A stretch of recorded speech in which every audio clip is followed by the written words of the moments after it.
You say you want a revolution. Well, you know, we want to change the world. Welcome to an evening of revolutionary solutions. Welcome to an evening of revolutionary solutions that creatively unite us as community. Thank you, Daniel Cook and percussionist Brad Hawks, for that awesome intro. And welcome to our live and live stream audiences. And most especially, we want to thank the Stream of Consciousness team here in Victoria, BC at Sunset Labs. Jason Geelan team, woo! I'm Frances Littman. I'm a longtime Vancouver Island resident who is passionate about conscious living rooted in respect for people and planet. Before I share with you a brief synopsis of what this evening will entail, I'd like to first acknowledge we are on the unceded territories of the Esquimalt and Songhees First Nations and give thanks for the wisdom and stewardship passed down since time eternal. We have much to learn. Our intention is to embody reconciliation in all that we do as a united and healthy and happy community. Like many of you, I love where I live, and I live where I love. I'm here on behalf of the Creatively United for the Planet nonprofit society that's been bringing people together in the spirit of community and collaboration since 2012. Tonight, we are going to hear from community innovators and change makers of all descriptions, making a difference locally and globally. Everyone's bios can be found at creativelyunited.org, a free social sharing network where you can see and share events, information, video, and resources, and learn more about the types of people and organizations you're going to hear tonight. Trevor Hancock, one of our first presenters, is going to provide us with an overview of the One Planet concept. Come on up, Trevor.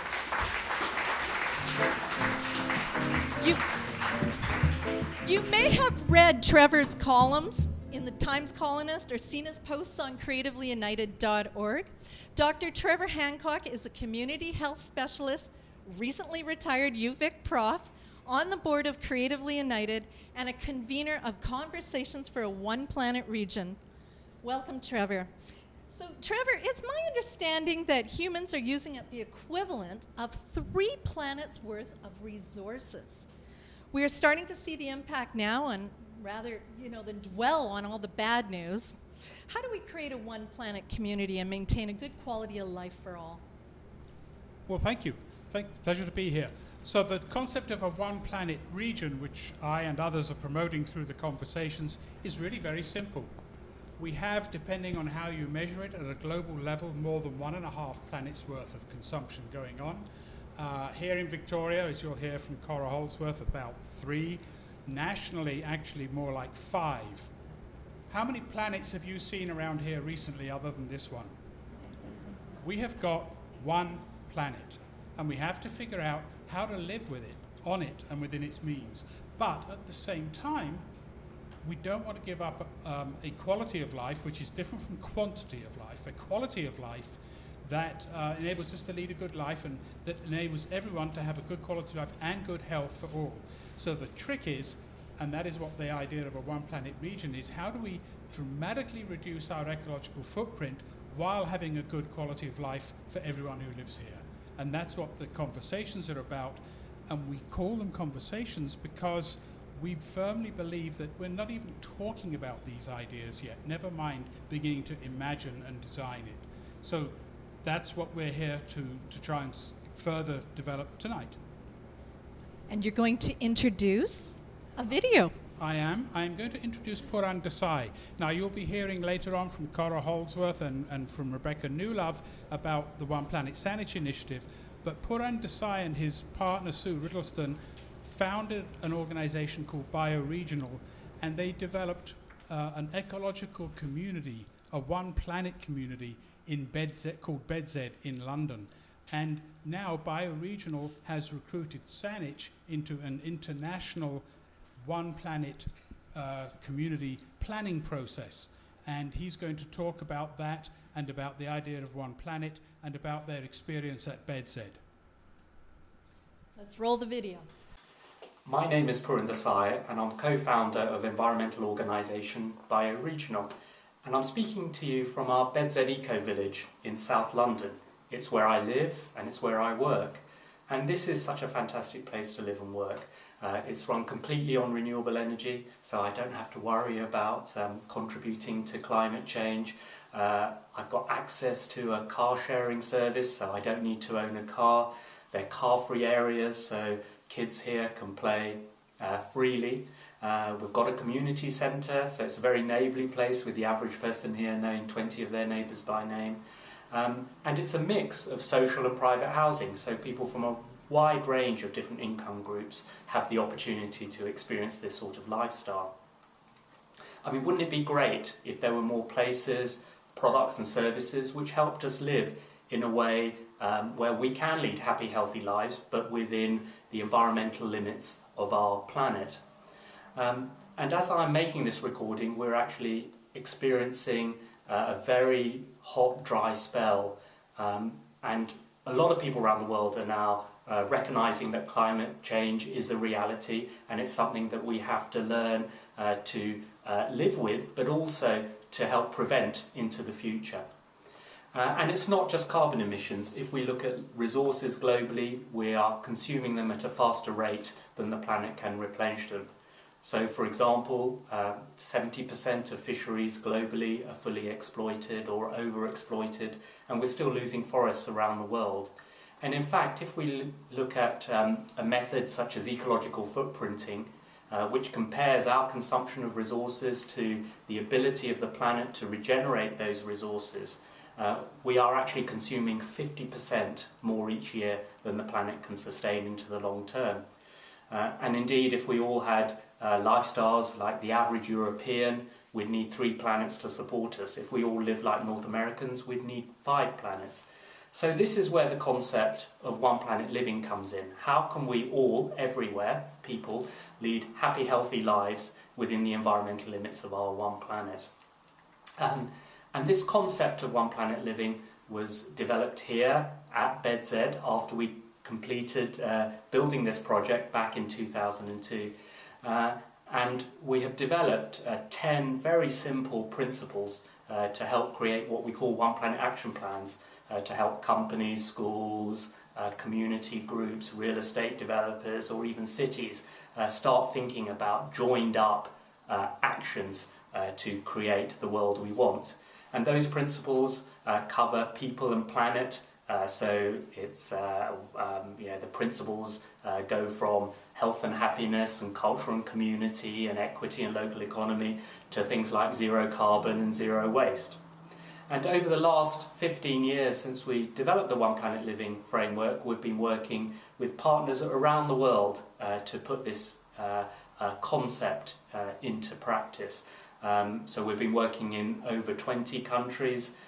We have small projects, so very small homes or very small companies involved, all the way to very large real estate projects of over 2,000, 3,000 homes each.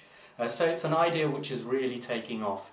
And what we're doing now is working with a number of cities around the world in a concerted effort to bring together the stakeholders in those cities together with the citizens, the companies, the schools, which are part of that city, to co-create city-wide or region-wide One Planet action plans where there's a plan for the whole city and region, but there are also plans for each of those stakeholders to contribute to the bigger vision. So we'd love you to join in on this initiative and to be the change and to bring benefit for people and for the planet. So thank you very much.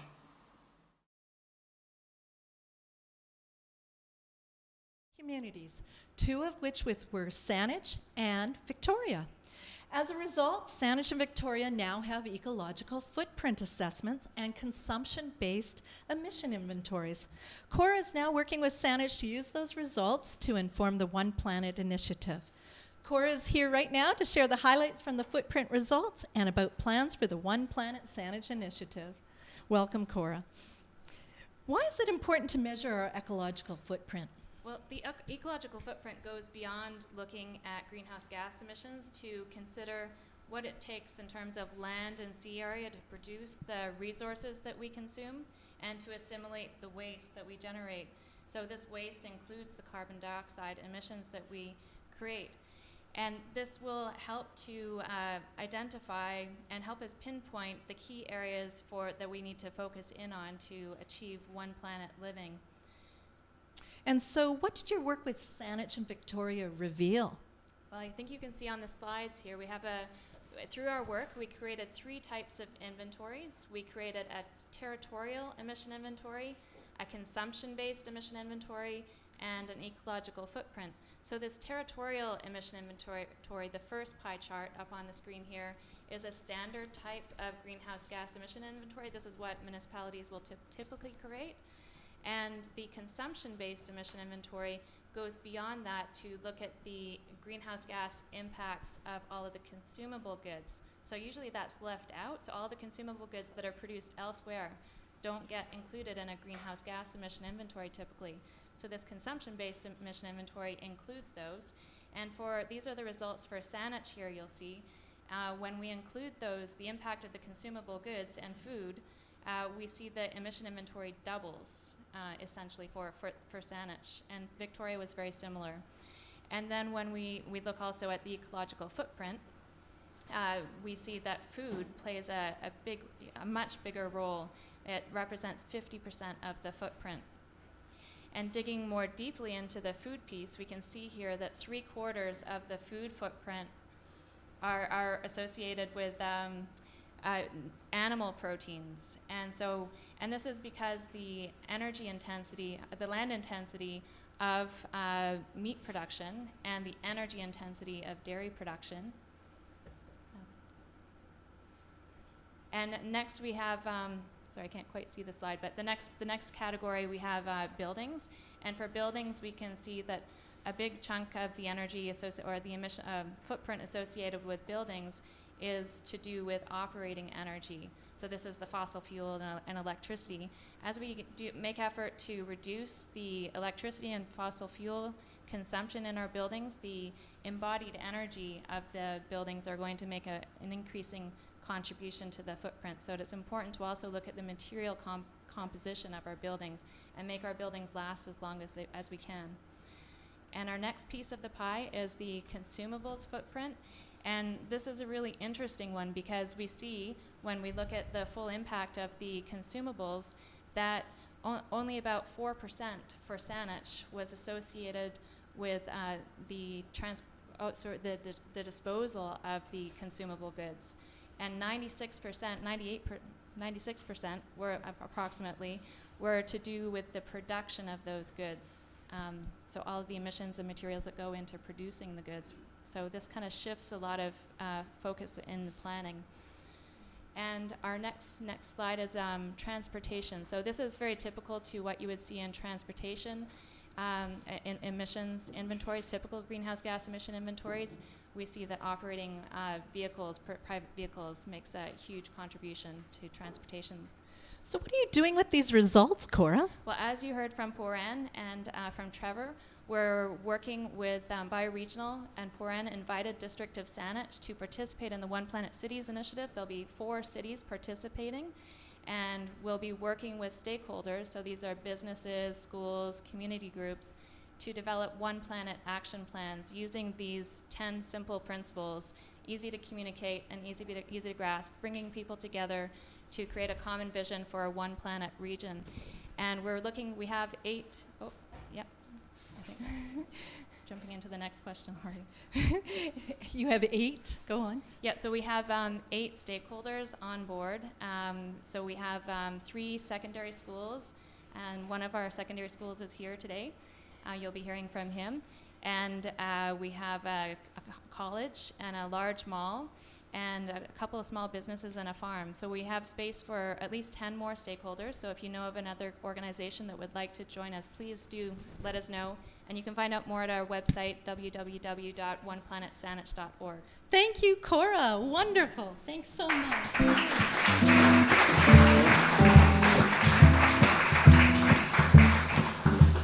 Leading the way with corporate responsibility for reducing greenhouse gases from commercial buildings worldwide is Reliable Controls, one of Victoria's largest tech employers. Executive Vice President of Marketing, Tom Zaban, took us on a tour of his company's fascinating View Royal offices. Did you know that one of this region's largest high-tech employers is right here in View Royal? With offices worldwide, Reliable Controls is a Canadian-owned and operated high-tech company that is leading the way with computerized building controls that reduce greenhouse gases from buildings. 100% of the research, design, and development is happening right here in this facility, one of the greenest in the region. Leadership at its best. What is it about this building, formerly a parking lot, that's so special? We are the first and only LEED Platinum certified commercial facility in the township of View Royal. There are only 32 LEED Platinum facilities in this province, of which a full 40% depend on the products that we manufacture in the building behind us. The headquarters annex here is an excellent demonstration of passive building design. And it's a great fit for architects who want to build green buildings in the Pacific Northwest. So when you work inside this building, you don't hear noisy equipment or fans. What you see is just the beautiful wood and glulam timbers that are supplied by Ford Stewardship Council certified suppliers. The building is very, very comfortable. It's a really nice place to work, and it has double the air quality of a standard building. And of course, it's a LEED Platinum facility, so that means this building uses 1/8 of the energy that a normal commercial building in Canada would use. How is it that what you design and manufacture here affects climate change? The products we make are freely programmable. And what that means is our authorized dealer network can program any sequence of operation that a green building will need in order to achieve its sustainable goals. That can be something as simple as turning the lights off at the end of the day according to a schedule, or something as complex as detecting the wind velocity and direction and closing exterior dampers to prevent draft. We also service and repair every product we've ever made since 1986.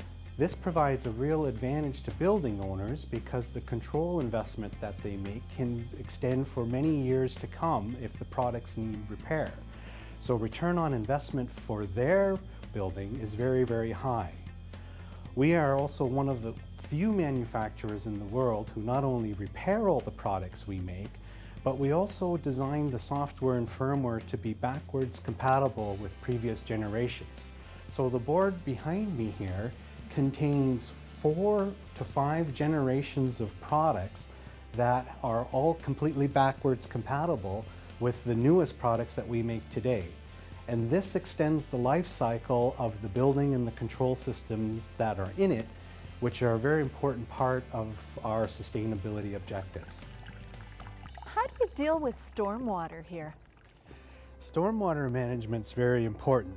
We collect rainwater off of the roofs of the LEED Platinum building and our North Manufacturing building. And we store that rainwater initially in 2 7.5 cubic meter water tanks. One tank for flushing toilets and another one for irrigating landscape. But before we push any water into the municipal stormwater system, we allow that water, after it overflows through the storage tanks, to come through a water feature here in our courtyard. And the intent here is to create a nice calm space for staff to enjoy for their lunch breaks and barbecues. And then the water overflows and goes through a series of bioswales which detain the water and allow it to naturally soak back into the water table, thereby diverting a significant amount of water which otherwise the municipality would have to deal with. Tell us about some of your staff incentives that helped you reach your Platinum LEED status. We provide subsidized transportation for staff with bus passes, BC Pro Pass. We also provide incentives for a round trip if staff decide to walk or bike or carpool to work. We definitely encourage bicycling, and we have enough bicycle shelters and storage facilities for 40% of the occupants of this LEED Platinum facility. And in addition to that, we have a hybrid vehicle that we've purchased specifically for staff use and for either personal or business use while they're in the building. You really walk your talk, Tom. Wow, look at all these awards. That's impressive. Which ones are you the most proud of? I think these ones are really quite impressive. As Manufacturer of the Year, Employer of the Year, Technology Employer of the Year, a variety of awards for advertising and contributions to our industry, as well as our EcoStar Award for exemplary use of water in this facility. So in our building here, we use 60% less water than a regular commercial building of this size. A fifth-generation Nanaimo resident and consultant in the dual disciplines of planning and building design. For more than 25 years, he has had a passion for sustainable green residences and communities and designed more than 500 green homes in the province and is currently working on numerous eco-homes and community developments. Using revolutionary new technology, he has recently completed the first home in the world right here in this region using just biofiber, a revolutionary new product that is stronger than concrete, non-toxic, has zero emissions, is fireproof, and not only meets but exceeds every green standard and supports Canadian hemp farmers. Like, if that isn't wow. Welcome, Jack. How exciting that your passion for green buildings has resulted in you having so many firsts. How did you come to find and use this product? Well, first of all, thank you very much for the invite and the opportunity to share the passion. I designed my first passive solar house in 1985, and so I chased down all forms of alternatives to support a reduced footprint on residences. I was working on a project for Arno and Linda Koininen on a project out in Souk, and through my extensive network of green thinkers, I was introduced to Just Biofiber. The very, very unique product impressed me, and I was able to go to the ownership group for Just Biofiber and convince them that the residence in Souk was the ideal flagship for them to showcase the Just Biofiber. Here's some footage that our Creatively United team took during the building of Arno's harmless home in Souk that Jack used designing with his design with Just Biofiber. Could this product be an answer, Jack, for affordable solutions needed for quality, green, affordable housing that's also resilient to natural disasters? Absolutely. You mentioned in the introduction about Just Biofiber a number of the characteristics of the product. It is exceptionally strong, but it also has fireproof and very strong sound resistant rating, and for any type of construction where we're working for affordability, we want to consider attached housing, and anything that takes advantage of shared walls with a fireproof and soundproof membrane is an ideal option for affordability. Wonderful. It sounds like Just Biofiber is an actual real game changer in the industry. Like I don't think anyone's seen anything like it. How does this fit into your green design principles? That you've got several points that you like to offer, and one of them is economies of scale, allowing for more affordability. Right. green residences involve integrating a wide variety of different principles that can improve the home, make it greener, and in the process reduce the footprint. That list on the screen helps to identify a wide variety of them. The Just Biofiber product is particularly unique because it meets so many of the characteristics that we want. But when it comes right down to it, the most important characteristic in the design of any home is conservation. We need to keep the heat in. So when we use Just Biofiber as a super insulative block that keeps the heat in, we're in a situation that we don't need much in terms of renewable energy options in order to meet the heating requirements of that. So it works very well in synergy. Very exciting component of the Just Biofiber product is that it is a renewable resource in itself. And so we are growing hemp and lime and mixing them together. The hemp is absorbing carbon dioxide through its lifespan, and most unique is that the Just Biofiber block is actually absorbing carbon dioxide as a building during its lifespan as well. So it represents potentially one of the first carbon negative residences that we could hope to build. Wow, and I know there's many more to come, so thank you so much for taking the time, Jack, and we look forward to seeing more of your projects. Thank you again. Thank you very much.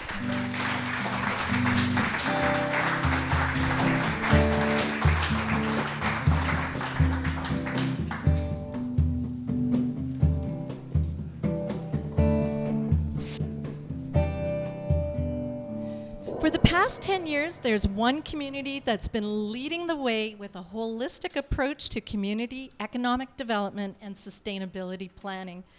The Sauk First Nation is small but mighty. Under the visionary leadership of Chief Gordon Planis, the Sauk community community is remarkable. They have achieved international recognition for becoming one of Canada's first solar cities, providing employment, food, and commercial food growing operations for the Sauk First Nations, creating a one planet community that is allowing them to have economic development on their terms.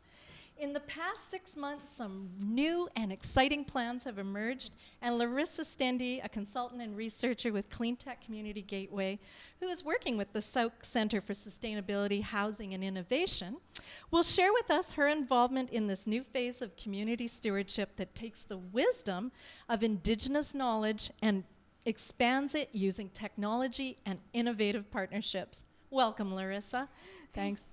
What kind of innovative technology and partners are you working with or planning to work with, and how does this address the creation of a one planet community? Well, as we know, housing is in crisis, particularly in First Nations communities around the country. A recent stat that I heard was that there are more than 200,000 houses that need to be replaced right now in communities.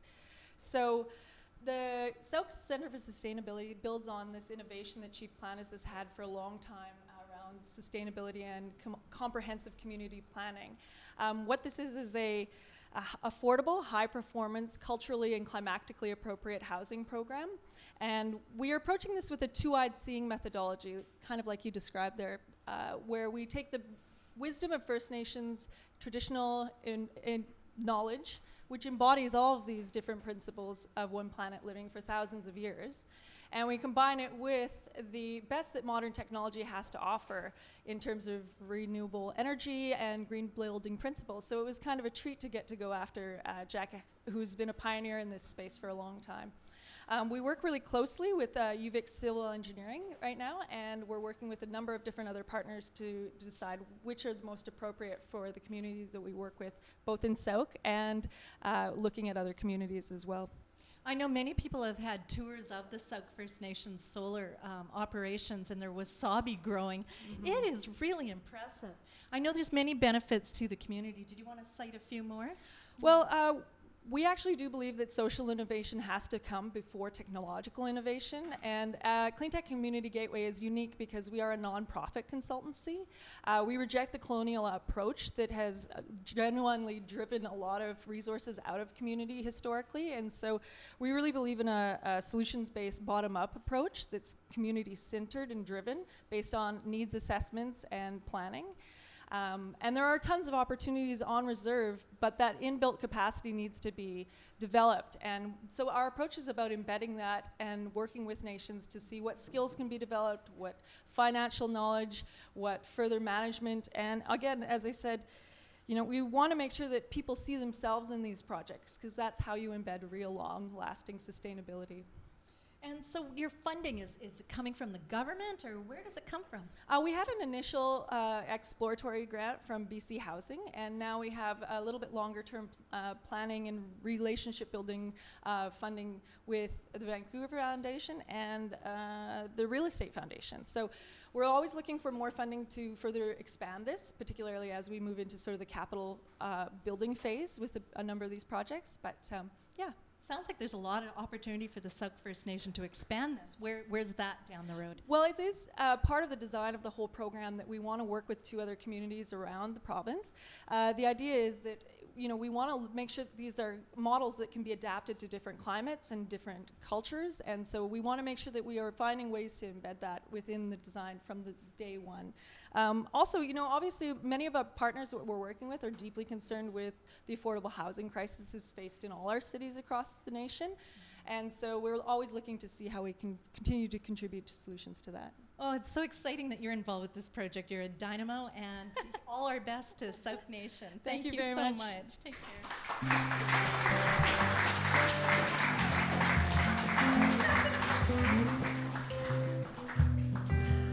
Creating a One Planet community has many aspects to it, but the ecological footprint work suggests that in addition to buildings, our transportation and food choices have an important impact on our footprint. So let's start with transportation. Eric Doherty from the Better Transit Alliance will set the stage for why we need cleaner, greener, healthier transportation options. Roll video. Number one thing we need to do to reduce greenhouse gas pollution from transportation is to just stop spending money on the things that make greenhouse gas pollution worse. Things like expanding urban highways, and shift that money to things like public transit, cycling, and walking that reduce greenhouse gas pollution. And to make that really work, we also need to shift road space away from the private automobile and make dedicated bike lanes, dedicated bus lanes. Right here where we're standing on Douglas Street at rush hour, 40% of the people traveling on the road are on buses already. Once we have the bus lanes that are planned on this, that will go up and those people will no longer be stuck in traffic. That's what we need to see. Manager of Sustainability in the District of Saanich. She's not Eric, as you can see. She has 12 years of experience in sustainability in both the UK and Canada. This includes projects in zero carbon housing regeneration, food system assessments, city sustainability strategies, and regional transit plans. Welcome. Thanks, Frances. Yeah, it's good to have you here. That is one impressive resume you've got. So I'd love to know, and I think everyone else would, how is the District of Saanich putting your skills to work with climate action and a One Planet community in mind? Well, that's really nice of you to say, but I'm really fortunate to work with a fantastic team and have a huge history of great climate action at Saanich and in the community on which to build. From a corporate perspective, everything from our EV charging stations to our bike lanes to home energy retrofit incentives. So these were actions that were put out from our first climate plan, which was from 2010 and had a timeline to 2020. But you know, since that time, we've seen climate change science progress. We have a better understanding that A, we're not really meeting those targets, and also that the climate risks are there and increasing. So from our local perspective, we're seeing hotter summers, we're seeing drier summers, more intense winter storms, flooding, and we will begin to see sea level rise as well. So Council, being cognizant of that, adopted new targets in fall of last year to reduce our greenhouse gas emissions by 80% from our 2007 baseline by 2050. And alongside that, a target to become a 100% renewable energy community by 2050. And that's in line with the Paris Accord. And so currently our team is working on an updated climate plan to achieve those targets and working with the community on that. Fantastic. So what's your current climate impact plan? Okay, well, Cora gave you a little bit of an overview of some of Saanich and Victoria's emissions. Most cities measure what's called territorial emissions, and she mentioned that those are really the energy that's used within our city boundaries. So energy from transportation, the fuel that we use in our cars, the fuel that we use to heat and power our homes, and the way we treat our waste. But that accounts for not the whole picture. So when you look at our consumption-based emissions inventory that Cora mentioned, that we luckily have done from our 2015 eco-footprint work, we're actually way beyond that. We also include the products and goods that we consume in Saanich that may actually be produced and imported from elsewhere, like Europe or America, such as food and our clothing. So if you look at that, we're at about 880,000 tons of carbon a year as a community. And that's about 7.7 tons per person per year. Wow. So what does that mean for the average resident then? What does that mean? I mean, like, we're going to have to change some things. So to put that in perspective, if you, for instance, drive the average gas car for most of your trips, that's about 4.7 tons of carbon a year per person. We've got a lot of homes that are heated with oil in Saanich and in Victoria in the region. That's quite high emissions, so that's about 7 tons of carbon a year. So you're already up at about 12 tons per person a year.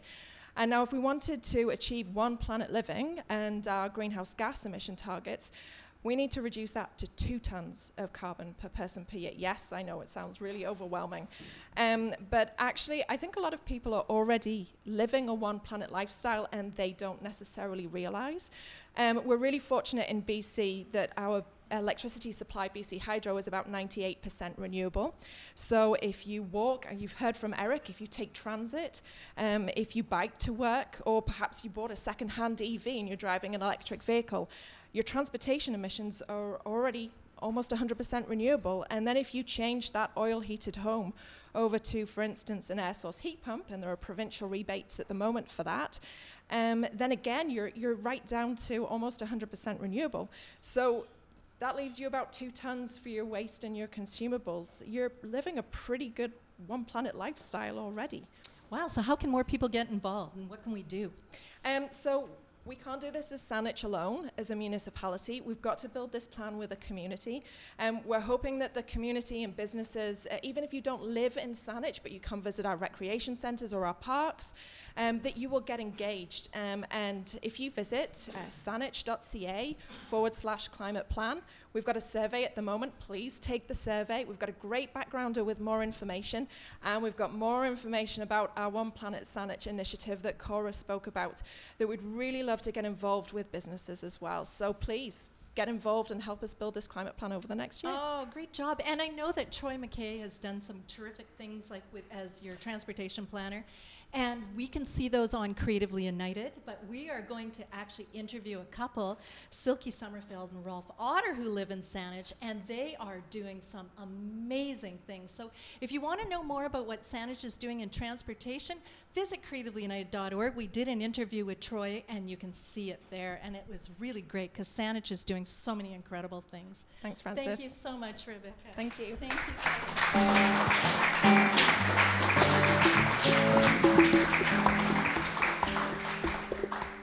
This Saanich couple has been on a mission to live and share the benefits of solar, electric vehicles, and a low-carbon lifestyle. In 2016, they drove across Canada in their electric vehicle, complete with a solar-powered trailer and a dog. So you wanted to show what was possible when innovation was put into action. We captured that. The Creatively United team has a video to show you this wonderful interview from your house in Saanich. Here we go.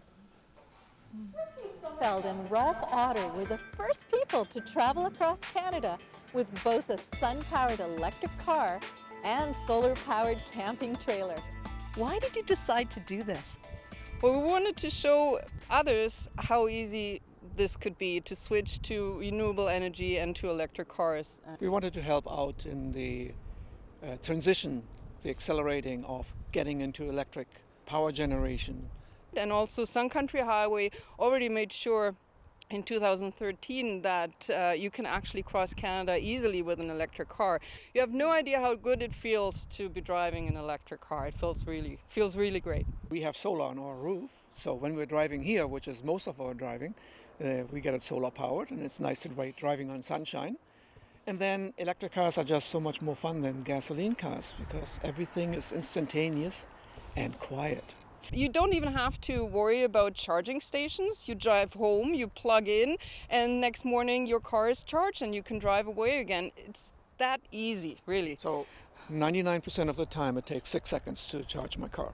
6 seconds? Yeah, 3 seconds to plug in, I go to bed, have dinner, breakfast, and 3 seconds to unplug. What can be more convenient than that? So we would never switch back to a gas car. There is just no reason to go back. And I think if electric cars had been first, gas cars would never have been sold. Well said. I understand you're currently building an off-the-grid, well, almost off-the-grid, new home that'll be solar-powered and carbon-negative with the hemp lime blocks that we heard about earlier. Tell us more. Yeah, in our home we will have 3 Tesla Powerwalls to store all the energy that we get from our solar panels, and also to be able to live off-grid for a certain period of time should we have power outages, which we have here sometimes. We will do rainwater collection and rainwater reuse, and yeah, so that's the plan. That's really impressive. Holy moly. And talk about leading by example, driving across Canada and having this amazing house. And I know that you're also removing invasive species, like non-native species, with the goal to increase biodiversity by reintroducing native plants and creating an orchard and veggie garden so you can have your beautiful pesticide-free food right from your own garden. And so how do you handle your power tools and your garden equipment? Are you using rechargeable batteries so that there's no noise or no air pollution? Yeah, so for the last year, this property has been running completely off-grid. We're not connected to the grid yet. Wow. I used some 2x4, set up some solar panels with it, bought a battery from a Leaf car that had been crashed, and installed that, and I run my little workshop that I have on the property with my welder, and I charge all my weed trimmers and so on. I also converted a ride-on lawnmower from gasoline to electric, and Silke drives that around the property to use our solar-powered pump to get water out of the ground and water the plants that are in the fire reaches of the property. Wow, so not only is your place green, but it's quiet. You must love that. I know I would. So can the average person do this? I mean, how expensive and complicated is it to do this? And is it just that we need a change of mindset? I think we need a real sense of mind change. And mindset. So if you have a gasoline car, people like to tinker with their car. If you like to tinker with your car, you can also tinker with solar and so on. It's really not that complicated, even though the experts that you sometimes ask for help seem to make it that it is really complicated when it isn't. I've seen some quotes for installing a simple charger, and the prices are just out to lunch because people cannot compare it. So they just take advantage of this. Mm-hmm. And as always, internet, YouTube is your friend. You can find information there. And another great resource is to come to the Saturday coffee chats of the Victoria EV Club, because everybody who drives an EV also has solar panels, at least 80 or 90% of them. Uh-huh. And so you can always ask, what is the experience? Who was the electrician who installed something?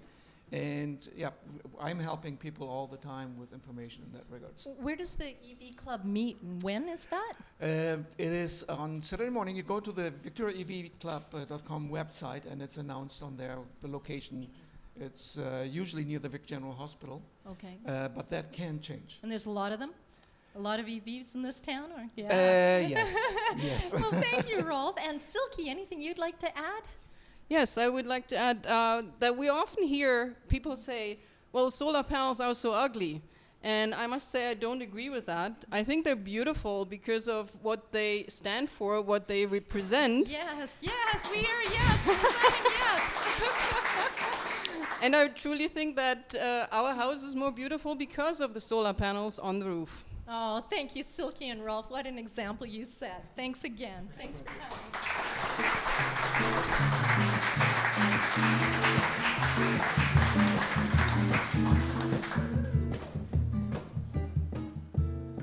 Linda Gagey is an avid gardener who's been actively working on regional food system issues since the early 1990s. She has worked extensively with a wide range of individuals and groups and believes in collaboration and a meaningful path to getting results. She shares with us the importance of food in ensuring communities remain healthy and happy. We're going to roll a bit. Food can be such a powerful connector. Food brings people together, brings families together, it brings communities together, it connects us to the land, and it's actually quite a big part of our local food economy, our local economy. So I just think that food is the center of it all. My passion really began in community gardens. I started with Life Cycles, and one of our first projects was helping to get a community garden going, and I really saw the benefits of connecting people to the land by getting their hands in the dirt, as well as people getting to know their community and their neighbors. Also, understanding the relationship with food and our health. And the community garden just does that for people. It brings everyone together and gets us interacting with nature. This is the Capital City Allotment Garden, and it is on Saanich-owned land. It has over 140 plots that they farm. And the thing that you'll notice about this garden is that every one of the gardens is different, just unique, just like the gardeners themselves. You'll see things like lots of fruits and vegetables, but also flowers and fruit trees. There is something totally unique about each garden. And one of the things that you'll also see here is lots of pollinators. This is an incredible, diverse garden in the city, and that's one of the things about community gardens is they provide habitat in the city as well. So every third bite of food we take depends on pollinators, so being able to have flowers and plants that pollinators can thrive on is really important. I love how everybody is coming together around food. There's the development of something called the Good Food Network in the Capital Region right now, and that's currently and growing over 200 food, farm, health organizations and individuals who are all working towards some really concrete goals. Food is central to our health, to the economy, to our social well-being, and the goals that have been established are to increase the amount of food that we're eating locally from 5% to 25% by 2025. We also really care that everybody has food to eat that's healthy. And so decreasing food insecurity in our community is really important. Right now we have over 50,000 people in this community who do not have access to fresh fruits and vegetables on a daily basis. And so we're undertaking actions to try and increase that. The other area is about that everybody knows about their food, where it comes from, who's providing it, what the impacts of our choices are on the environment and on our economy. So food literacy is what that's called, is understanding our food system. And so the Food Network is really working to educate and talk to people about food. Oh, I'm excited about so many things that are going on. I was just out at Sneedquith, which is Todd Inlet, and saw the work that Sea Change has been doing with the Wasanich people to reclaim and remove the invasives so their foods and medicines, they can have access to those again. The farm to school movement, getting gardens and salad bars in schools. Vic High even has a farmer in residence program that started. To the development of more community gardens like this, I don't know if people know, but there's a waiting list for every community garden in the Capital Region right now. And a new garden is just being developed in downtown Victoria. The community is getting behind the farm community as well. We just held the North Saanich Food and Farm Festival last weekend. Over 3,000 people out on the peninsula enjoying food, eating food together, learning about local farms and all of the issues that farms face in the region. One of the other things that's really exciting, that's just a new development, but is so vital, is the development of a food redistribution center. And in my conversation with lovely Linda Gagey was the role of meat in our ecological footprint. So we welcome back to the stage Dr. Trevor Hancock. Welcome, Trevor. Tell us about some of the ecological and health benefits of a low-meat diet. Well, as you saw in the presentation from Cora, food in general is a very large part of our total ecological footprint in this region, and same in Vancouver. And a large part of that, in turn, is due to meat and dairy. And in particular within that, and I'm sorry for those of you who are beef lovers here, but beef is the worst of all the meats. So to produce a kilo of meat, for example, of beef takes 28 times as much land and 11 times as much water and about 5 times as much energy and nitrogen as the average of meat products. So it's a very high environmental impact. And so one of the things we have to do is I like the slogan that I've seen recently around eating less meat, and that is make meat a treat, or make meat a side dish. Now, what I avoid doing is saying to people, you've got to go vegetarian. I'm not vegetarian. I wouldn't pretend to be vegetarian. And while that is better than low meat from a carbon footprint point of view, there's real ecological benefits to going to low meat. So if you're not ready to go vegetarian or vegan, just go to low meat. Make meat a side dish. And there are health benefits, which is one of the other nice things about a lot of the things we've been talking about. For all of the things that you've heard that are ecological benefits, there are also health benefits. Cleaner air, less global warming, more active transportation that gets you up and out and moving. And if you eat less meat, it reduces your risk of heart disease and stroke and cancer and other diseases. So one of the nice things when I talk about how do you get a one planet region with a good quality of life and good health for all, it turns out that in many ways, living a more sustainable way of life is also living a healthier way of life. So we get a double whammy for that. And do farmers markets ever make that easy now with all our local fresh veg? So thank you so much, Trevor. You're welcome. Thank you. Again. Thank you.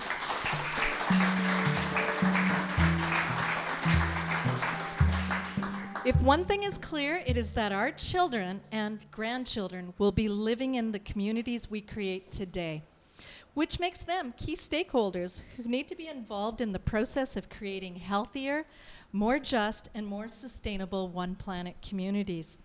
Mark Neufeld is a teacher at Claremont High School, where he runs the Institute for Global Solutions. He is also a community integrator for the One Planet Saanich Initiative. Mark is here to tell us about the work he's doing with young people, tomorrow's adult citizens. Hi, Mark. How are you? Good to see you. What's the Institute for Global Solutions, and how and when did it get started? We got started in 2012 in earnest. A young man called Graham Mitchell, who now has a PhD in sustainability, ended up at my school. And he had been teaching a Sustainability 11 and 12 course, and I had been teaching a Global Studies course. And both of us were inspired by two questions. In my case, why do we need nuclear weapons anyway? With 10 minutes to go in the class, my English class, I thought, how can I possibly answer that question? And he had a student who said, after learning about the sort of state of our world from an environmental standpoint, said, what's the point, Mr. Mitchell? We're screwed. And Wow. he felt he couldn't answer that question. So we thought, you know what, there are so many positive things we can be talking about with young people and engaging them in. It's just a matter of doing it. And that's how we got started. That's fantastic. I mean, if you don't have hope, what do you have, right? Exactly. So, and as a high school student, I remember way back when thinking, geez, I hope adults are looking after things. Because as a kid, we didn't learn those things, anything in school about politics or how we could have any power or be empowered. It's a very different time. What do you think's happening now? What do you think needs to happen? Well, I think our young people understand this better than we do. One of my favorite lines to use that came up in a master's degree that I did was that kids who are teenagers don't really have that can't possibly be done switch. That's not a reaction that they have. They think this is what needs to be done. They see it clearly and they say, so let's do this. I love that. I'm convinced between grade 9 and 12, some of our young people could probably end up inheriting a world that was absolutely sustainable and just and fair and all of the things that we hope to attain. We're just have these mental blocks as adults because we've heard so many excuses over the years. So I not only think that we can be led by our young people, but in fact that they are currently leading us in ways that we don't understand. And they're an incredible resource for us. Oh, are they ever? And how are you leading the way as a Saanich integrator? Because you're on the list of one of those organizations that Rebecca was telling us about. Yeah, I mean, if you look at the list, it's kind of a no-brainer for a teacher to look at that and start with health and happiness and keep going from there. When bringing young people who are 14 when they start our program, we have about 180 kids taking it right now. This is an incredible list because it understands that we can't just focus on climate change. We teach both social studies and science in our class. That in fact, all of these amazing things will end up if we engage these kind of, I guess, activities in being a great way to live. Oh, isn't and that the there's not a lot to fear. In fact, there's everything to gain, and it's a beautiful life that we can all live, and we actually need our young people to help do that. So as an integrator, I want to bring not only my young people into this program, but I also want to bring our young people into this program to help maybe people who don't see the world and have grown up in the world that they understand in a way to see it differently and see it through their eyes. We teach Linda's kid. And he was there in front of a federal, a provincial, and a couple of municipal leaders and said, you know, the problem with the decision-making model right now is we don't take into account the fact that we're gonna live this. You're making the decisions, but you're making decisions that are gonna impact our lives, and you'll be gone. And well, it's good that they're getting that. Kids can sort of wrap that all together. So it was an incredible moment, but there are many.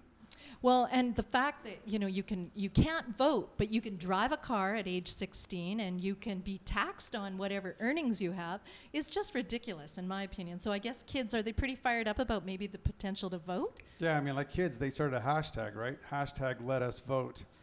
And they went and took pictures of themselves with tape across their mouths saying, you know, why are you stopping us from speaking when we have a lot to lose in all of this and we could be participating? So you let them out of the box and they do remarkable things. And the wonderful thing to be me or Graham or Joanna or any number of the people that we work with is we get to just watch them and sit back and enable them and go, this is how great it can be.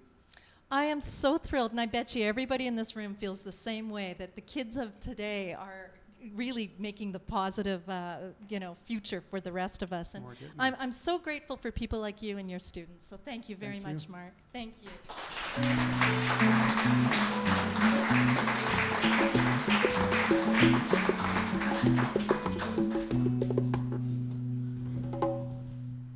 Forests provide living, giving habitat, oxygen, and food for countless number of species, including us humans. Imagine that. As well, they sequester carbon and help combat climate change and are a source of beauty, culture, health, and pleasure for many.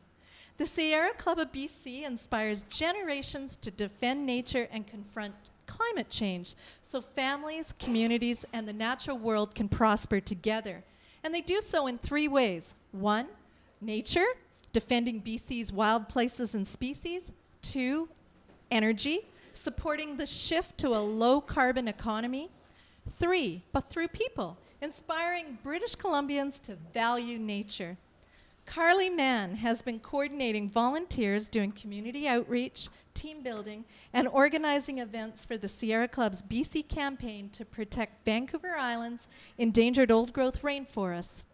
Sierra Club's goal through this campaign is to push the government to create a provincial old-growth protection act and halt logging in critical, intact old-growth hotspots, of which I understand there's not too many left. But welcome, Carly, and tell us. Woo-hoo! Yeah, thank you. Thank you for being here. Tell us why old-growth forests are essential to our health and happiness and how they contribute to a one-planet region. Yes, thank you, Francis. I'm very happy to be here on behalf of Sierra Club BC. It's an absolute honor. It's been kind of a fun thing that I fell into beginning as a volunteer. It's really great to be here, so thank you. As for forests, for me, I love to go into the forests, whether it's being solo with a book and a little packed lunch, or if it's with friends, going for a little adventure. I'm always left with this feeling of being rejuvenated, relaxed, peaceful, and all that sort of things when I come out of the forest. And I'm sure that most of us here can relate to that in one way or another. And I think that what that really speaks to is the fact that us as humans, we're intrinsically connected to nature. And that is something that is sometimes forgotten in our busy hustle bustle of the world, but whenever we return to nature, we are once again met with that feeling of being peaceful and being regenerated from the forests. We rely on our forests in ways that we may not always realize. We rely on them for food, for nutrition, for entertainment, for infrastructure, for places like this that we're gathered in tonight. So these are things that are sometimes easy to forget. But our actions as humans living in this place, on this one planet that we have, sometimes they don't show too much care. So as for the logging that's going on Vancouver Island, and with the apathy that is sometimes a lot easier to feel than the empathy towards these situations, it shows how integral our forests are. You know, hearing these rates of them being logged and us not doing anything about it, these are really scary things that we're met with, and as a community we need to bind together to make some changes. I understand like there's 233, count them, 233 Yes. scientists who have called for rainforest protection as the BC government is currently auctioning off more old growth cutting blocks. So what can the public do? It's sounding pretty bleak, but what can we do? Well, can we be hopeful? How can we make a difference? Absolutely, yes. We should never lose hope. We have so much of the power to do change within us when we bind together. These temperate rainforests that we're looking to protect are amongst the last of the planet, not just in Canada. They're extremely efficient at sequestering carbon and helping our fight against climate change. So as for what we can do, I would encourage everybody here to pick up their pens, their pencils, their phones, get typing, send letters to your local MLAs, go on to the Minister of Forests, Minister of Environment. You can even talk to your Premier. Let them know that we'd like this to stop. The logging's happening at a rate of 3 square meters per second, 2 soccer fields an hour, and that's with the last 10% of the remaining old growth that we were originally blessed with. So there's lots that we can do in that on your own. As well as a volunteer coordinator, I am a specialized person in finding a role for you. So whether it's you've seen me at community events, doing farmers markets, we've been at lots of music festivals and that sort of thing. There's something for everyone, and if that doesn't sound great for you, I would first encourage you to rethink it, because it didn't sound great for me at first, and then I found myself volunteering and where I am tonight. Otherwise, there's things like data entry, phone calls, all that sort of thing that you can do. Thanks so much, Carly. Sorry. Absolutely. I know that the Sierra Club has a terrific selection of podcasts. Your website is just full of great information. So thank you, and keep doing the great work you're doing. And let's join Carly in a big round of applause. Thank you,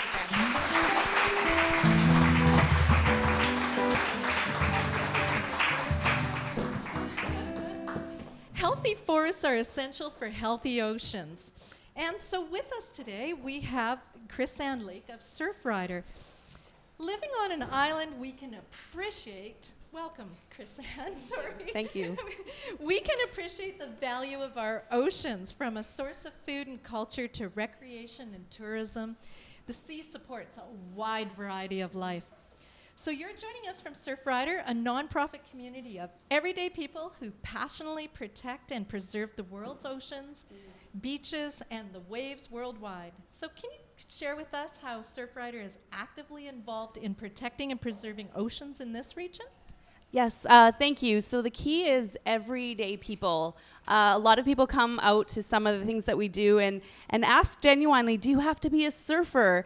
And we always say no. We are made up of well, actually, technically it started off as surfers that care about more things than just the sport, actually seeing the places, the beaches, the waterways where we recreate, seeing them clean and healthy. That is how we started. So locally around the region, we're probably best known for our beach cleanup program.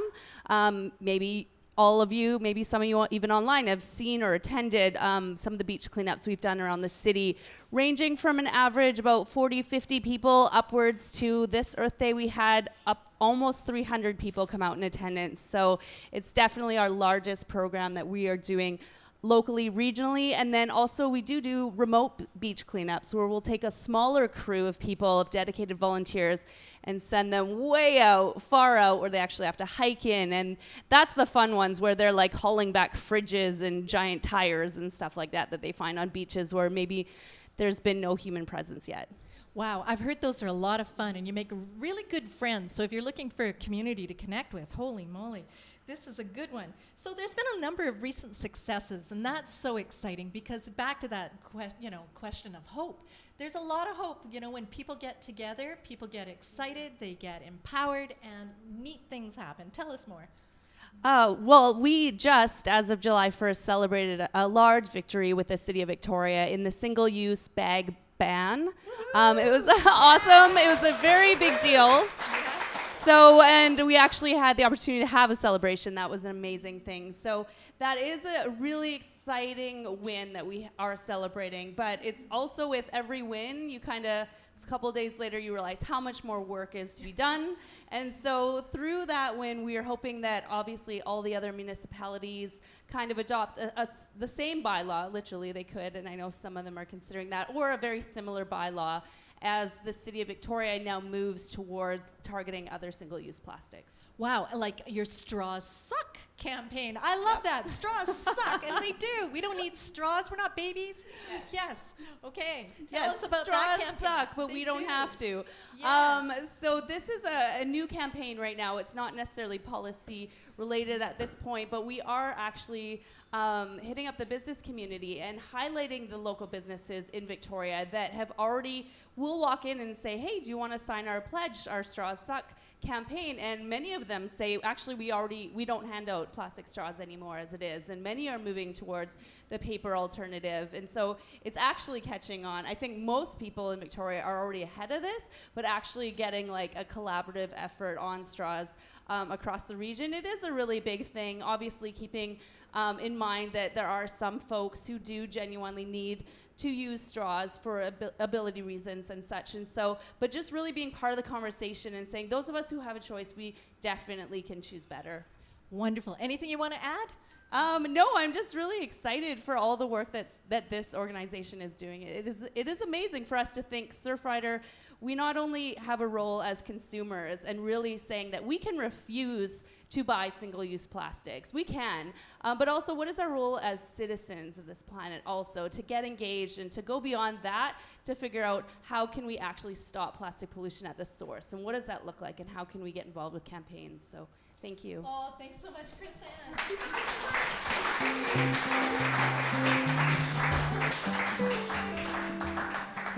Well, anything is possible.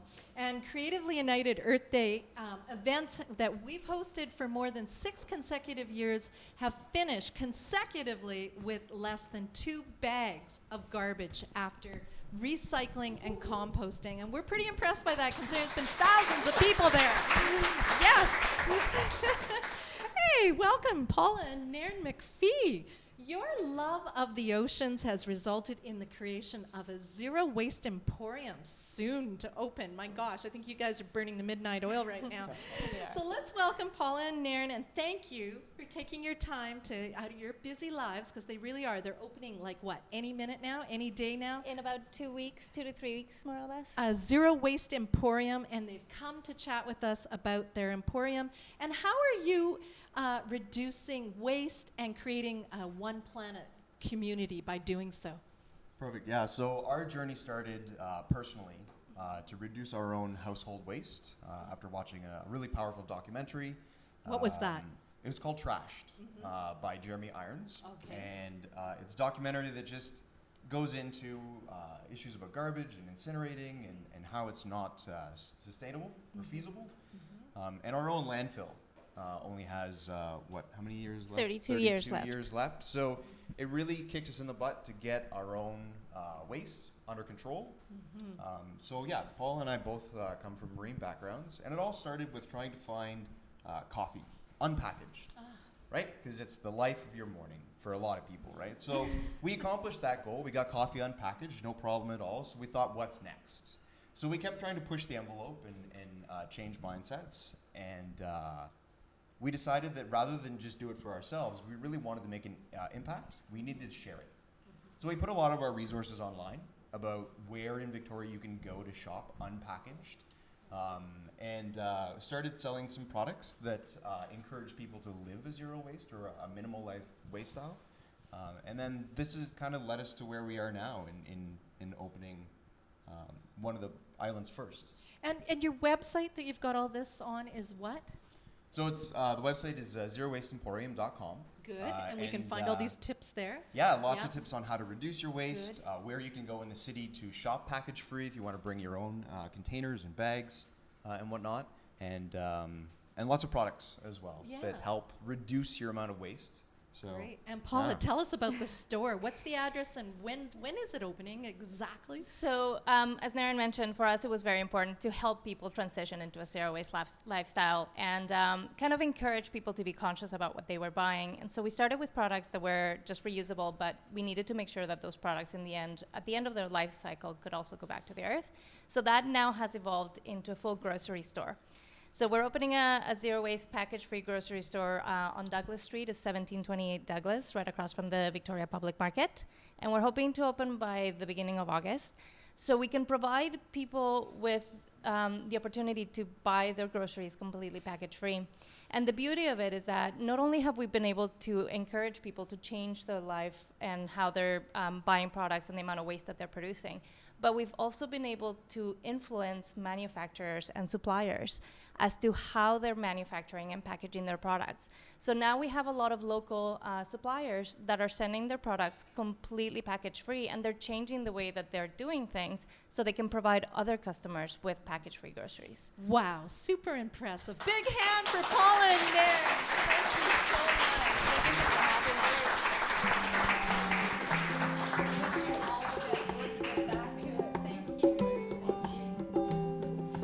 Got to get back. They've got a store to get ready here.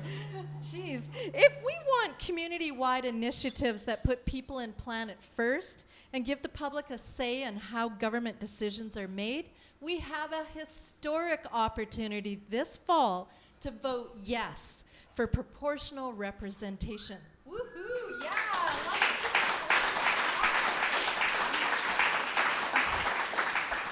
Anything is better than our archaic first-past-the-post voting system. Our voting system actually dates back to the 17th century and is based on a rich lord's horse winning a horse race. The first horse to pass the post designated the wealthy lord the opportunity to rule the lands. So, fortunately, many countries in the world have now adopted a proportional representation system in Europe, New Zealand, around the world, and they will make, and they do make, every vote count.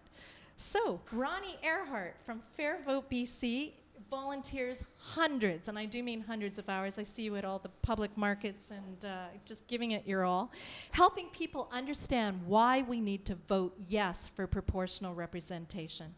Ronnie, can you quickly explain why proportional representation is better than our archaic first-past-the-post system, and why this is one of the most important issues we need to vote yes on?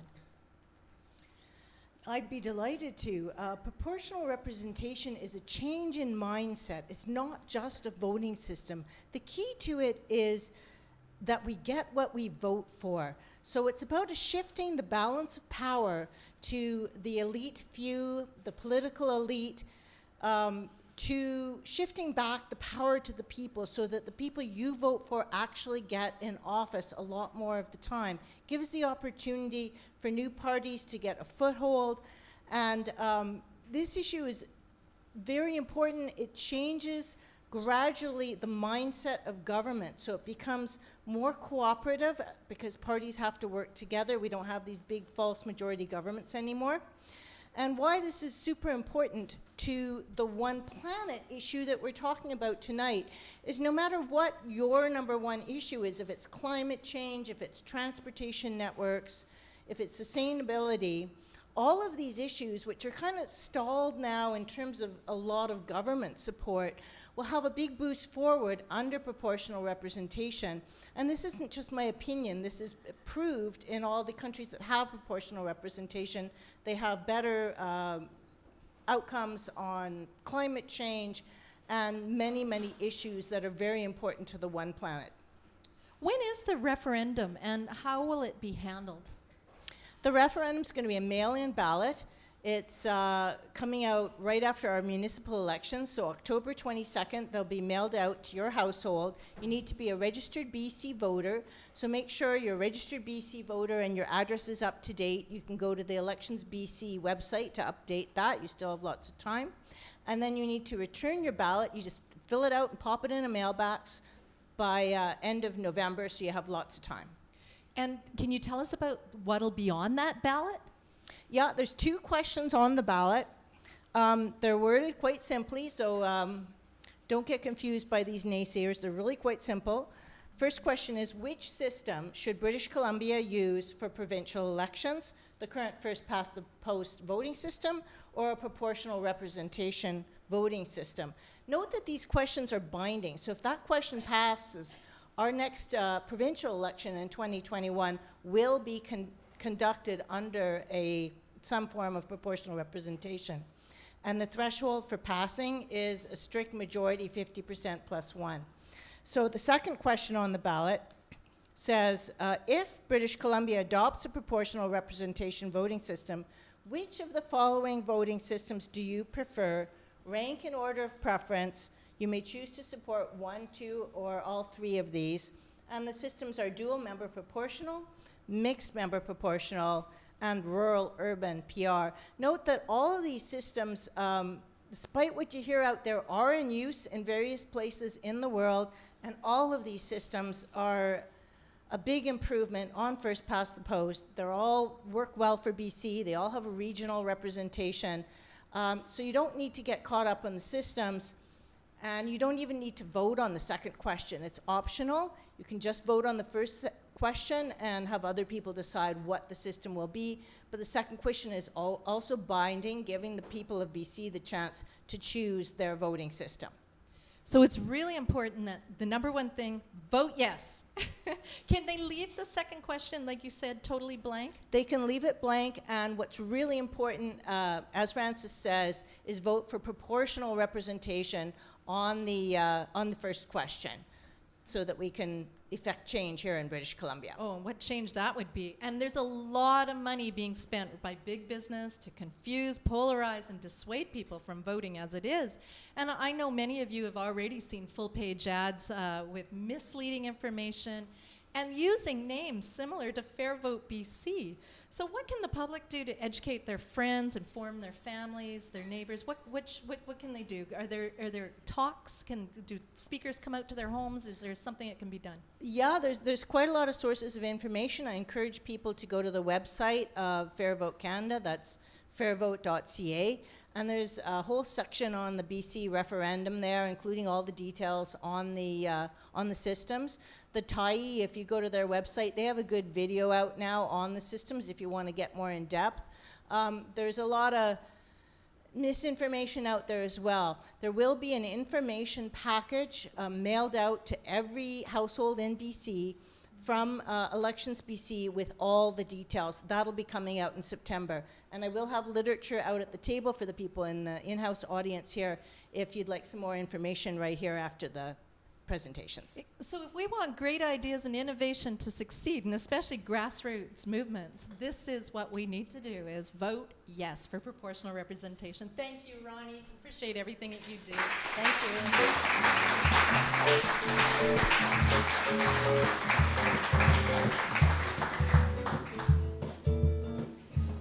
Our next guest is Susan Smitten. She is an award-winning filmmaker and writer whose recent projects communicate the connection between environmental issues and First Nations stewardship of the land. And not to mention, you're the author of 7 books. Oh my gosh. If that isn't enough, she's the executive director of Raven, Respecting Aboriginal Values and Environmental Needs.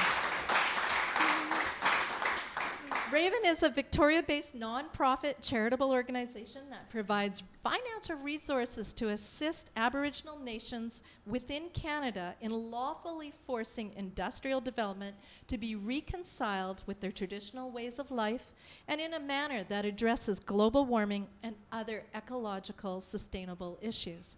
Since 2009, Susan, you have created and managed the only nonprofit corporate charity in Canada with a mission to raise legal defense funds to assist First Nations to enforce their rights and title to protect their traditional territories and the environment. Let's welcome Susan again. She's just, everybody loves Susan. Thank you very much. Could you please share a bit about the work you do alongside Indigenous people addressing and shifting barriers? Sure. Well, our theory of change is actually fairly simple. It's that Indigenous peoples in Canada, we think, hold the balance of power in terms of protecting the environment.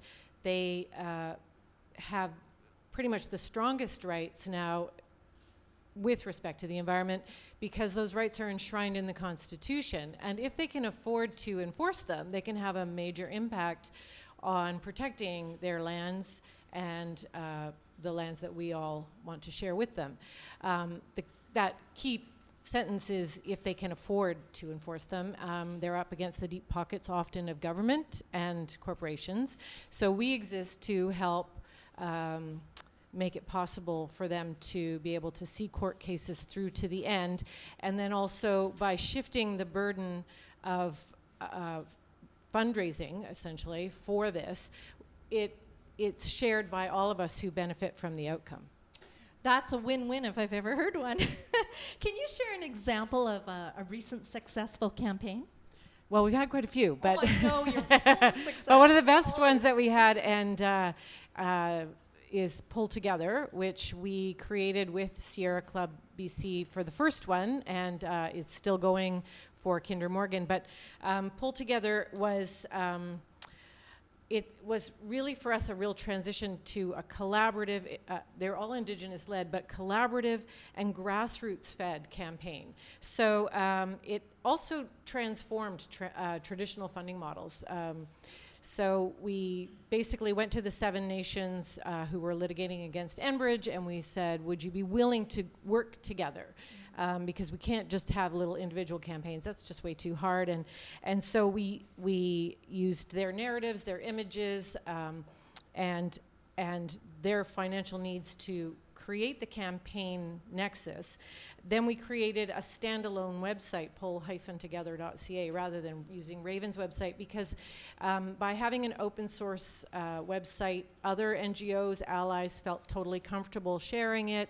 It didn't inhibit other people from spreading the word. And then this was the biggest shift. We used a brand new platform at the time for peer-to-peer fundraising. So we combined the compelling stories of the nations with the energy of everyone. It started, Caitlin likes to tell the story how it started with spaghetti dinner and terrace and just went outward from there, so that fundraising and for this campaign could be both fun but also effective. And our tagline was, who knew it could be so much fun stopping a pipeline? Lots of people might remember that. So the other, and then this is the game changer though. The key component that funders tell us is that by creating this open source and combined effort, donors didn't have to choose. So we had a major donor who came in with $250,000 in matching funds, which of course every donor likes to hear that. And so it meant that we removed the politics. We've all focused on the united goal of supporting Indigenous-led litigation, ultimately to stop an unwanted project. Oh, congratulations. And it worked. Oh yeah, did it ever? And how was this transformative for the nations? Well, the feedback we got from the nations was that they felt that their voices were heard. They felt that they were part of a movement. They weren't in this alone anymore. The Heiltsuk Nation told us, you know, it's really lonely up here in Bella Bella when you feel like you're all by yourself. So they were a community of nations, but they were also working with their surrounding communities. They didn't have to divert money from other essential issues like housing, education, and they felt fully represented in court. So their lawyers didn't have to scrimp, they could actually fully represent them to the successful conclusion. Oh, that's fantastic. And talking about the transformative power of directed networks and collaborations, how has being involved with Creatively United benefited We Raven? love these guys. We were part of the planning for the very, very first Creatively United event. But for us, it's been, I mean, Francis's energy has always been inspiring. Honestly, it's true. And the idea of leveraging networks for the greater good, which is really what Pull Together was a key thing. And then we got some of our best volunteers from some of your events who are still some of our key volunteers, and also just generally having a better presence. We're a national charity, but we now have a real base here in Victoria, which is great. Oh, thank you, Susan, so much. You're such an inspiration, and all the best to you and your team at Raven. Thank you.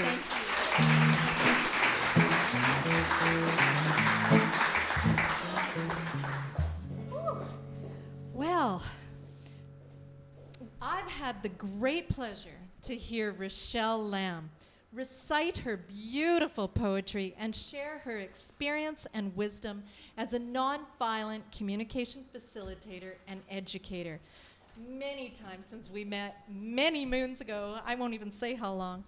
Rochelle has quite the following. If you check out her Facebook page, Poetess, you will find that she unites a lot of people creatively through her poetry.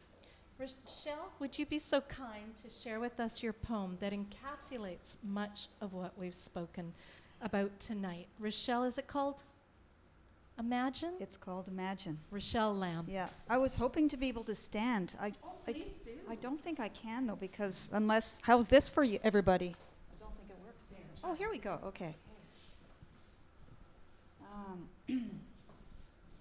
I'll just begin by saying that in 2010, I was able to see the film, and some of you might have already seen it. It's a documentary called Babies that tracks the first 2 years of 4 babies' lives. One is from Namibia, one is from Mongolia, one is from San Francisco, and another one from Tokyo. And it's a very impressive piece because it really illustrates just the resiliency of babies and the adaptability of babies, and how vitally important it is that they find themselves amongst real adults who really give a shit about the world. Imagine this. You are born inside a mud and grass hut. Breath fills your lungs. Life. You hear soft voices, hands reach out to hold you close. Skin, breast, milk, mother. You are given a name, binding you to your purpose and lineage. You are firmly rooted. Home. The gauzy blur before your newborn eyes slowly reveals the many who have awaited you. Village. You are given stories to help you see and obey the natural order, to help you choose right living, wisdom. The natural order surrounds you. You are embedded. This is how it is, belonging. Forest, mountain, river, and creature, everything speaks the language of life, creation. You are taught how you are inseparable from the web of life, how all things are joined. Kinship. You learn to play heed, to listen to the land, to the winds and seasons, to the needs of all life. Respect. Your people help you to cultivate the capacity for humility, reverence, courtesy, and obligation. Etiquette. Elders instruct you, readying you so that one day you may become an adult, elder, ancestor, continuum. You learn to speak relationally. You learn to bring attentiveness to how language lives. Vigilance. You tend to what matters so that life can be nurtured by how you live your days. Stewardship. And if your story is more lostness and tragedy, then it is sanity and coherence. You work to remember redemption. Trauma does not consign you to choose between victim and oppressor. You are capable of more, human. Imagine this. From your grief and labors, you can craft a different life for those to inherit this world. Benediction. Thank you.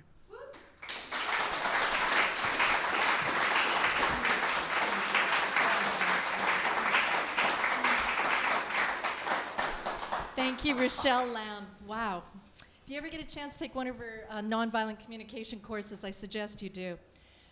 Phil Rosner is a musician, a meditator, and a meditation teacher, and a mindfulness teacher. Writer and media consultant, he has a huge heart for community, and it's filled with compassion. I know him personally. He has been very active over the last 30 years as a volunteer for local and international organizations, and is on the steering committee of the Souk Regional Multi-Belief Initiative, whose present mandate is to see Souk BC become a center of compassion through Souk Council's official recognition and implementation of an international Charter of Rights. Let's welcome Phil Rosner.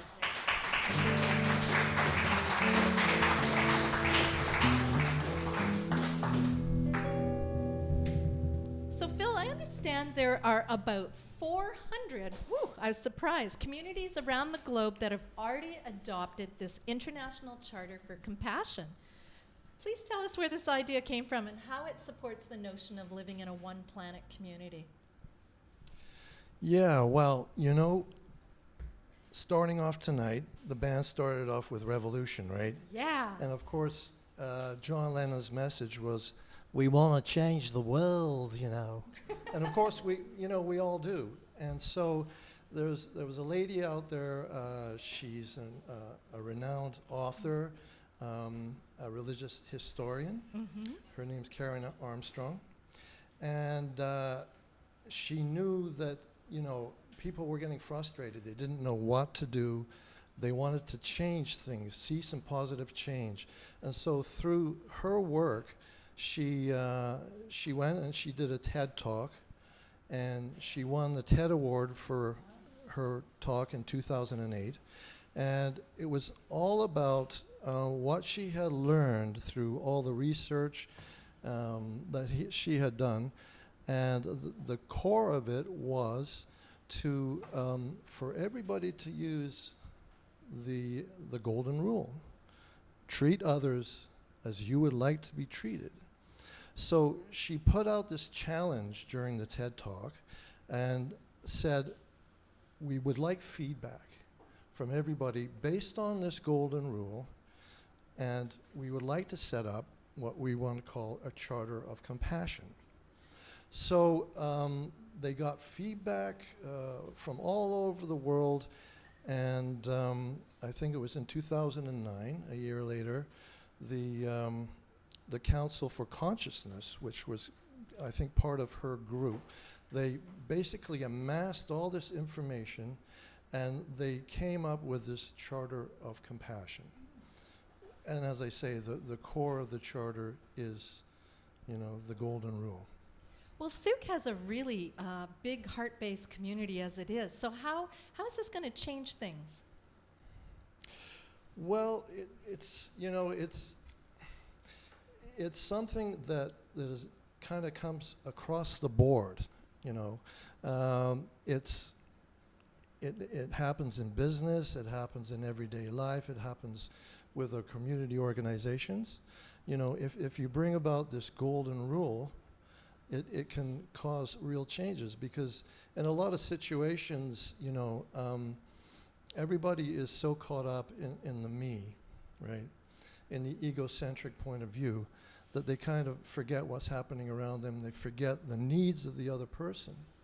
And so to bring about this charter, it can cause, you know, it can really help engender a great, effective, peaceful community.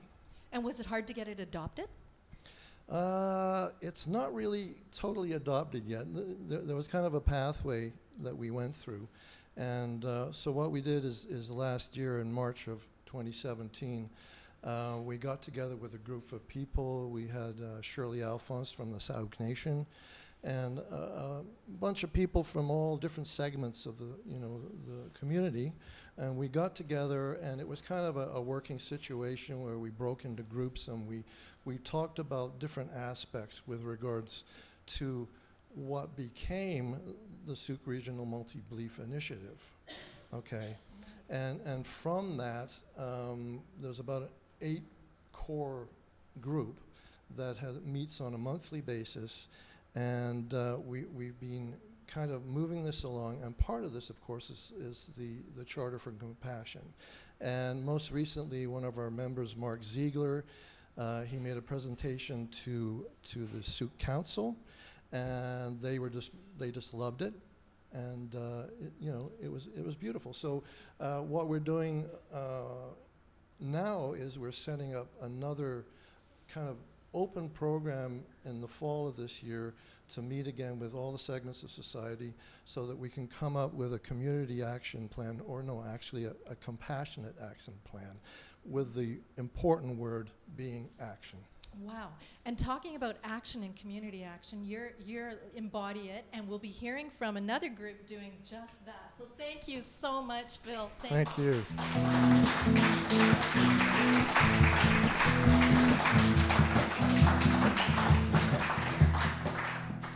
Well, the Greater Victoria Acting Together Society, or known as GVAT, their approach is very compassionate as well. It's really quite amazing how all these groups are coming together in a compassionate way.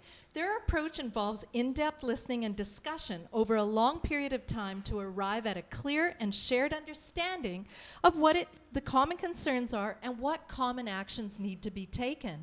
Using proven models of engagement being implemented in countries worldwide, communities have regained control over their governments, yes, over government decisions for the greater good of all.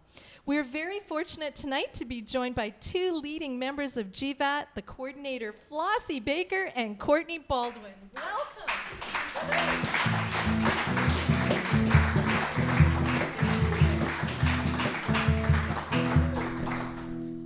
Flossie, this is Flossie, that's Courtney. Flossie, tell us how the Greater Victoria Acting Together came about and what people need to know. Well, firstly, GVAT is a collaboration of organizations who care about making concrete changes to the most pressing issues that face our city, and who crucially believe that the most effective way for them to do that is to do it together. So we represent 19 organizations from different sectors of the civil society in this city. We're made up of faith groups, of unions, environmental groups, educational groups, and frontline service organizations. Wow, that's great. And Courtney, I have heard you speak at a GVAT meeting, and I left really enthused and really energized. So tell us about your passion and why you got involved with GVAT. Sure. Well, to be honest with you, I didn't have time to get involved with GVAT. I'm a graduate student at UVic. I have 2 other paying jobs. So when I had to go to a workshop for GVAT for one of the councils that I was on. And I spent the day in this room with organizations that I would never have talked to, with people I would never have talked to. And we engaged in this crazy, authentic, vulnerable way. And it stripped away the stuff that we had that we were dividing us, and we melted into this place of commonality. And I was really, really engaged by it, and I loved it. And so I said, well, this is something different. And I've been doing social justice-oriented things for many years. But this was something that was fundamentally different that I hadn't seen before. And so that's kind of where I came into it. Wow. And what would you like to add to that, Flossie? Anything? About how can people get involved? How many groups are involved? What's happening locally? Okay. We have currently 19 member organizations, and we have a couple of more in the works who are currently exploring membership. The best way to get involved is to go to our website and send us an email saying that you're up for going for a coffee.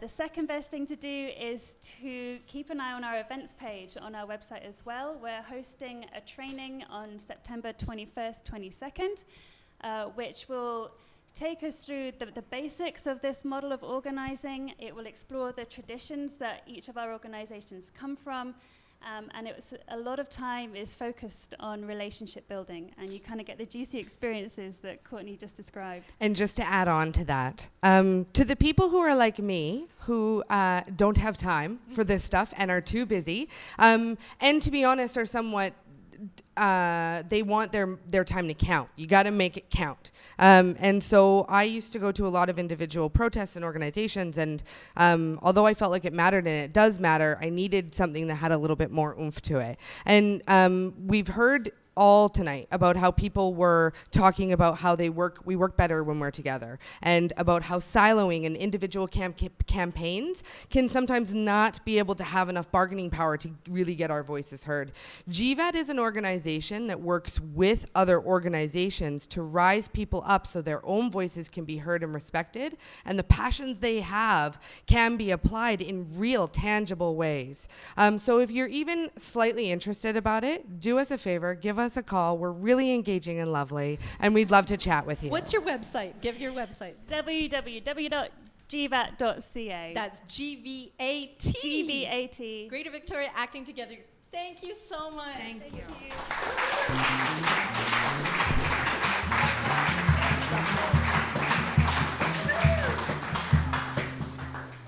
Well, solutions do exist to the problems that we face. We're hearing it tonight, as you said. So we all share one bioregion, one planet, and we need to work regionally, including bioregionally. Fortunately, as you've heard, a number of organizations exist and are working to address the integrated social and ecological challenges we face and create a healthier, more just, and sustainable future for us and our descendants. In addition to the ones you heard tonight, we couldn't fit everyone in, but we would have loved to.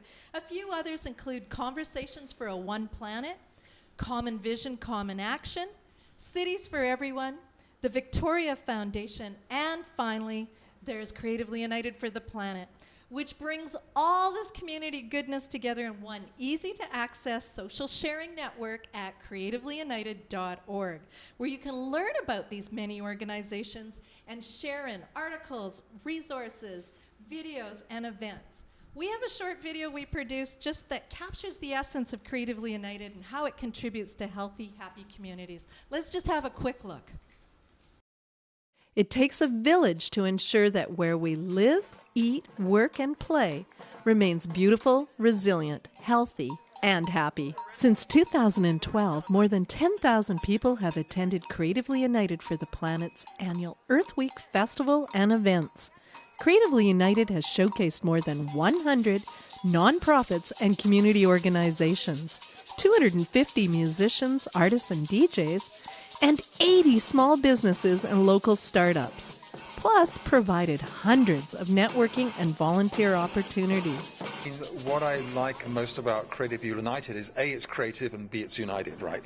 And so the creative aspect of it is that we've had so long of saying stop this and we don't do that and shouldn't do this. To get creative about what we can do to create a positive future around the vision of the world we want to see is really important.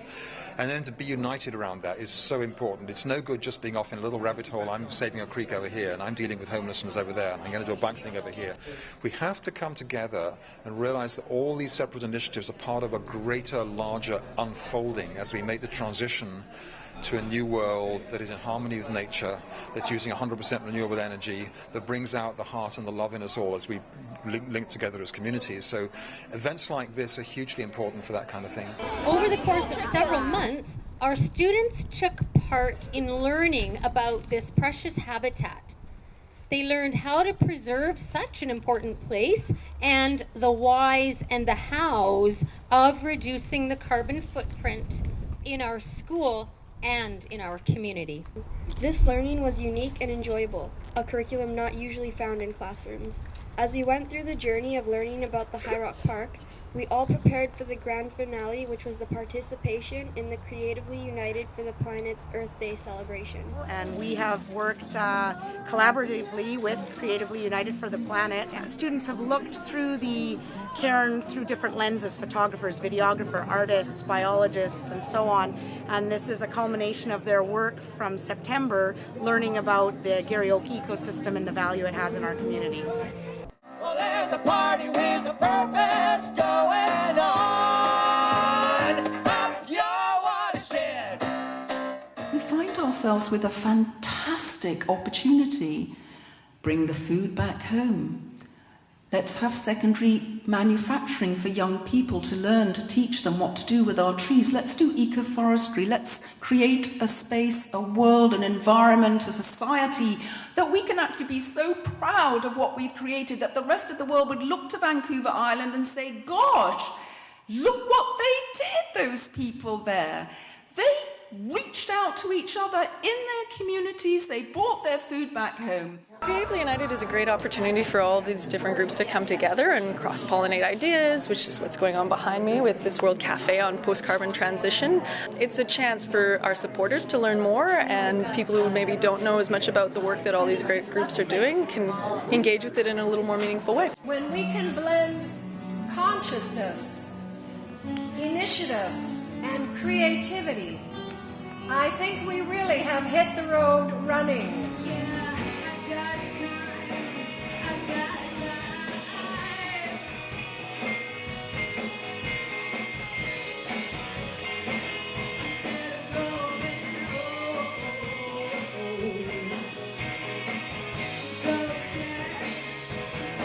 And hopefully hundreds or thousands of people will walk through here, and there'll be 100 exhibitors here talking about local solutions.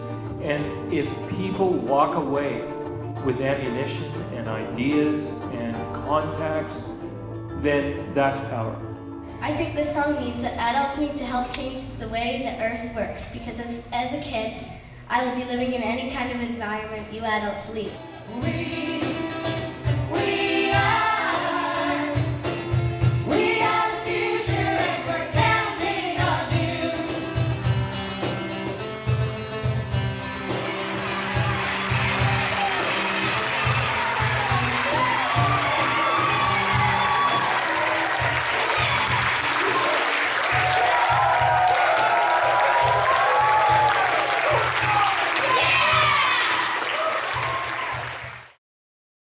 Working together as we are tonight with One Planet Region, Stream of Consciousness, and all the amazing speakers who gave up their time and their energy for this event, we can create the world we most want to live in. So please, please, please lend your support to these organizations, to whoever here resonates the most with what matters to you. And I'd really love to invite our volunteers up on the stage, because it's gonna be all right. It really is. Gonna be Thank you for joining all us. right. You know it's gonna be all right. You know it's gonna be all right. You know it's gonna be all right. You know it's gonna be all right. You know it's gonna be all right. You know it's gonna be all right. You know it's gonna be all right. You know it's gonna be all right. You know it's gonna be all right. You know it's gonna be all right. You know it's gonna be all right.